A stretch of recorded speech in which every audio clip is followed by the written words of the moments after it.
Vers la fin de la transition au Gabon, le ministre de l'Intérieur annonce la révision des listes électorales du 2 au 31 janvier 2025. C'est dans l'objectif de préparer les élections présidentielles, législatives et locales.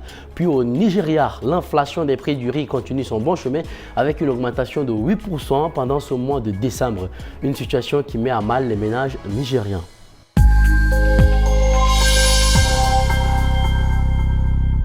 Mesdames et messieurs, bonsoir et bienvenue sur Tchad Info TV. Au Gabon, le ministre de l'Intérieur, Elman Imongolt, a annoncé samedi 28 décembre le lancement d'une opération de révision des listes électorales du 2 au 31 janvier prochain. L'opération vise à préparer les élections générales, présidentielles, législatives et locales qui mettront fin à la transition entamée au lendemain du coup d'État du 31 août 2023. La révision des listes électorales du Gabon concerne en priorité les jeunes qui viennent d'avoir 18 ans et ceux qui souhaitent changer des centres de vote. Elle doit également permettre d'éradier les personnes décédées et celles qui ont perdu leurs droits civiques.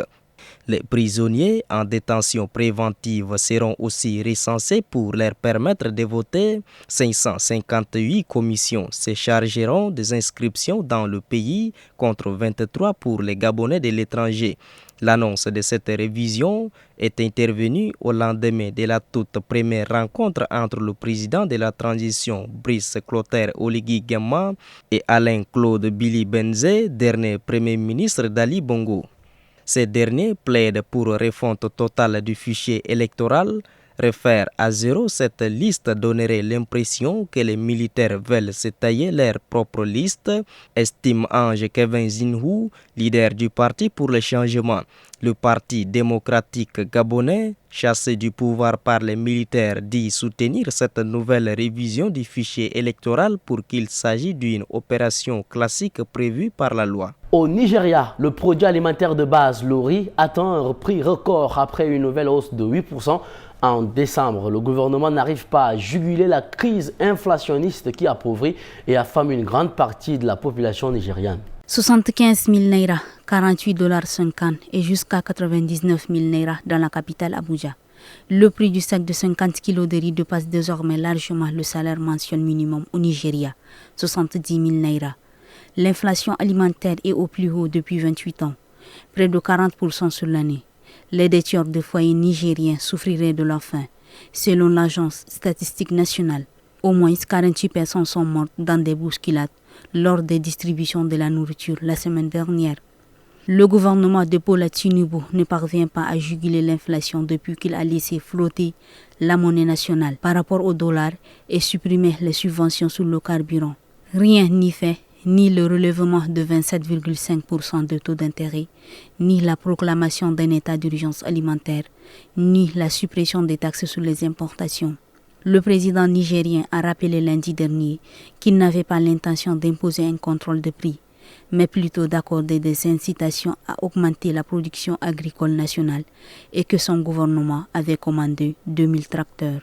Les appels au calme se multiplient alors que le Mozambique s'est embrasé après la validation lundi 23 décembre 2024 par la Cour suprême mozambicaine de la victoire contestée du Frelimo, le parti au pouvoir aux élections du 9 octobre. Le président sud-africain Cyril Ramaphosa a dépêché sur place une délégation pour tenter d'instaurer un dialogue.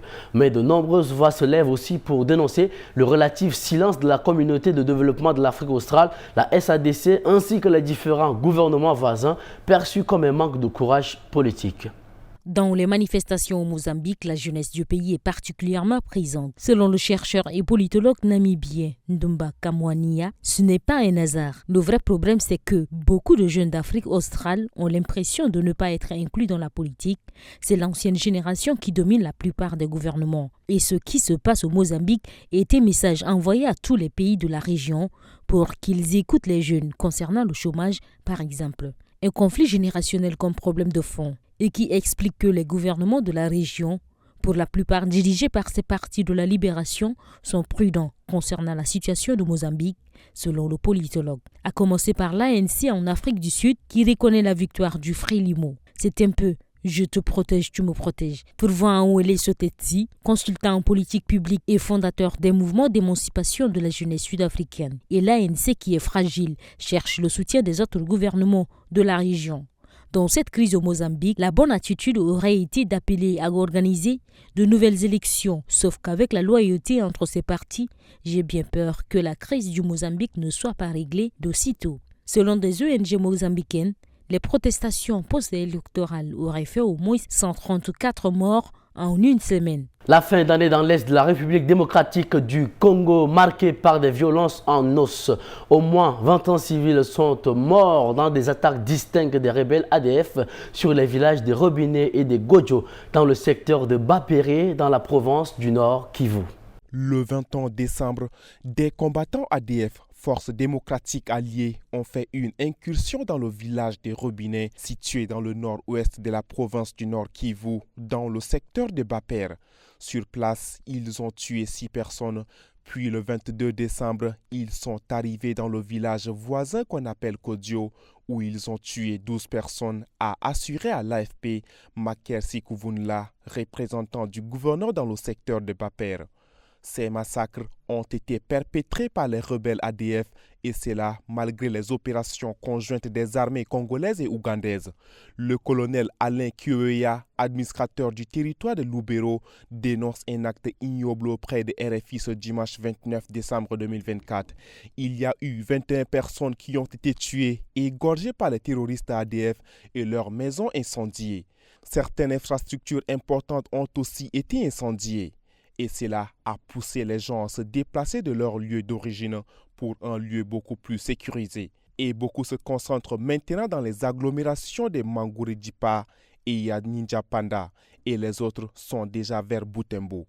Le colonel rappelle que le territoire de Lubero traverse une situation sécuritaire critique depuis maintenant plusieurs mois à cause des incursions répétées des terroristes ADF. Les enquêteurs sud-coréens ont indiqué lundi avoir demandé à la justice d'émettre un mandat d'arrêt visant le président déchu Yoon Suk-yeol pour sa tentative ratée d'imposer la loi martiale qui a plongé le pays dans une grave crise politique. Au lendemain d'un troisième refus de Yoon Suk-yeol de se présenter à un interrogatoire, les services d'enquête ont déposé leur demande auprès d'un tribunal de Séoul, ont-ils précisé dans un communiqué.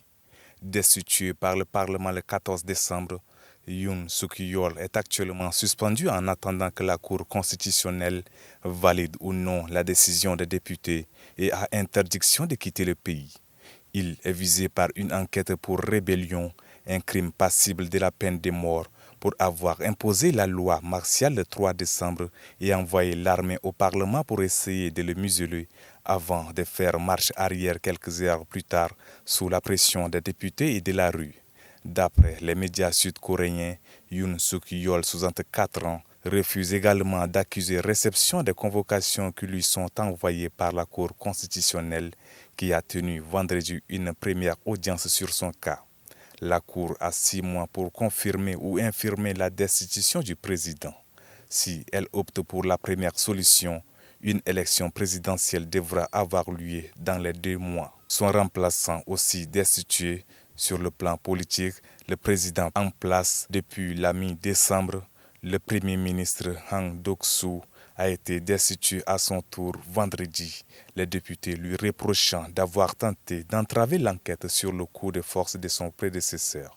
Le nouveau chef de l'État par intérim, le ministre des Finances, a promis de mettre un terme à la crise gouvernementale sans précédent pour la 4e économie d'Asie. Et c'est ici que s'achève cette édition, mesdames et messieurs. Merci de l'avoir suivi. Très bonne suite de programmes sur Tchad Info TV, votre chaîne d'information.